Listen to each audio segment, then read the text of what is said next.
All right, live from Nerve Health Institute. We're here with Miss Mona today, and it's a pretty monumental moment.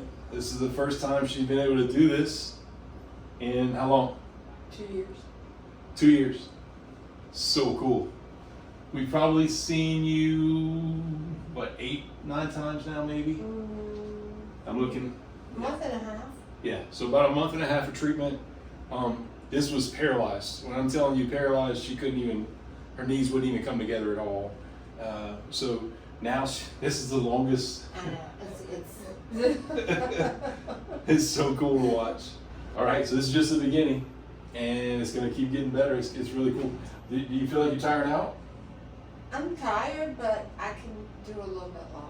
That's unbelievable.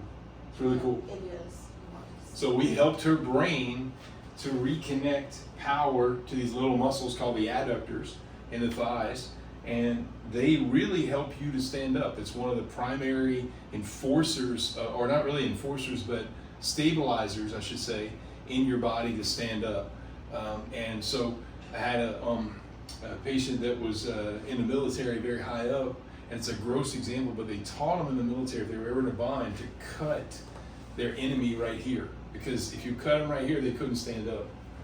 It's a gross example, but it teaches you the value of some of these parts of our bodies and the power supply to them. And if you take the power away, you don't stand. And so when she started, she literally was going to be in a walker in any minute. Were you using a walker when you started? Close. Yeah, she was like that close to being in a walker.